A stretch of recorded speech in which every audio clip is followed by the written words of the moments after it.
तो फ्रेंड्स अगला moment of inertia है moment of inertia of disc about its tangent. फिर से टेंजेंट के अबाउट मोमेंट ऑफ इनर्शिया अपन निकालने जा रहे हैं डिस्क का, लेकिन इस बार टेंजेंट किस तरीके से है, which is in the plane of disc. तो ये डिस्क है और डिस्क के प्लेन में टेंजेंट अपन को ड्रॉ करनी है इस तरीके से।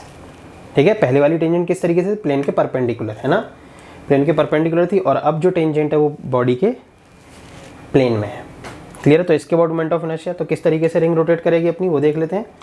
तो थोड़ा इसको इस तरीके से अपन रोटेट करवा के देख लेते हैं। तो इस तरीके से रोटेट करेगी, है ना, टेंजेंट के अबाउट इस तरीके से रोटेट करने लगी है। ठीक है, कोई प्रॉब्लम नहीं। ठीक है, तो अपन ये मोमेंट ऑफ इनर्शिया निकालने वाले हैं, तो इसको अपन बोर्ड पर बना लेते हैं। तो ये अपने पास डिस्क है, ठीक है, और एक ऐसी टेंजेंट अपन को ड्रॉ करना है जो इस डिस्क के प्लेन में ही हो। ठीक है, तो वो टेंजेंट कुछ इस तरीके से हो जाएगी। ठीक है, और इसके अबाउट मोमेंट ऑफ इनर्शिया अपन को निकालना है। ठीक है, मास m और रेडियस r। ठीक है, यहाँ पे कहीं पे इस डिस्क का सेंटर होगा। ठीक है, चलो, तो फिर पैरेलल एक्सिस थ्योरम के अकॉर्डिंग अगर अपन बात करें तो पैरेलल एक्सिस थ्योरम क्या बोलती है, किसी बॉडी का किसी भी एक्सिस के अबाउट मोमेंट ऑफ इनर्शिया क्या होता है, ये I क्या होता है, I is equals to IC plus MD square.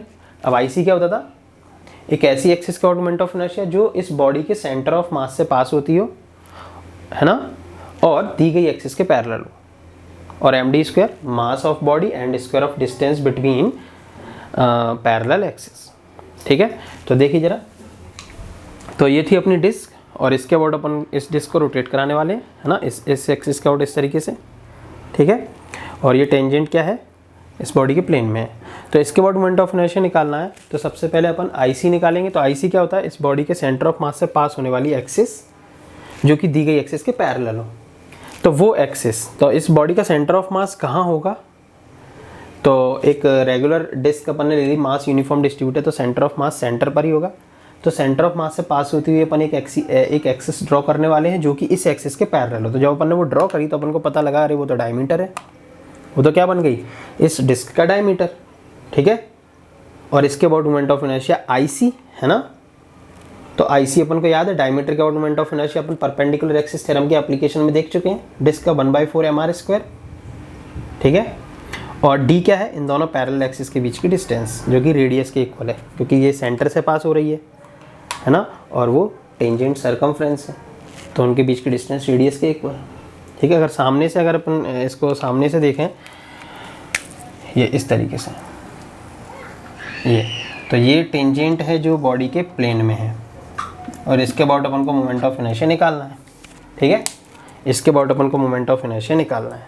इसके बॉडी इस तरीके से घूमने वाली है ना, पीछे से आएगी फिर ऐसे नीचे चली जाएगी, और सेंटर ऑफ मास से पास होती हुई एक्सिस जो कि इस एक्सिस के पैरेलल हो, तो वो ये इसका डायमीटर बन जाएगी। और उसके बाद अपन मोमेंट ऑफ इनर्शिया सीख चुके हैं। क्लियर है, उसके बाद अपन मोमेंट ऑफ इनर्शिया सीख चुके हैं, क्या है, IC is equals to 1/4 mr square, और जो डिस्टेंस है दोनों के बीच की वो रेडियस के इक्वल है।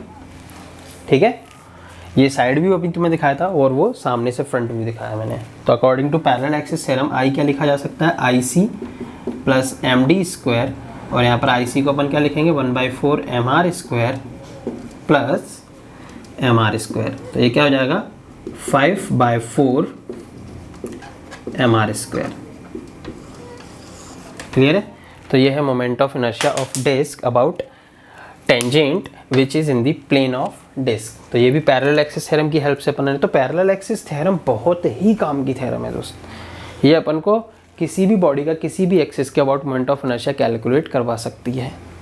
ठीक है, तो इस थ्योरम को अच्छे से देखें, थोड़ा सोचो, है ना, और ये एप्लीकेशंस पर गौर करो जरा, है ना, और इन्हें रिपीट देखो बार बार, है ना, तो ये समझ में आती हैं। जब ये समझ में आ जाएंगे अपन को आसान से एग्जाम्पल, तो बड़े बड़े एग्जाम्पल्स पर भी अपन पैरेलल एक्सिस थ्योरम को अप्लाई कर सकेंगे। ठीक है, तो उसके स्टेटमेंट को ज़रा अच्छे से समझो।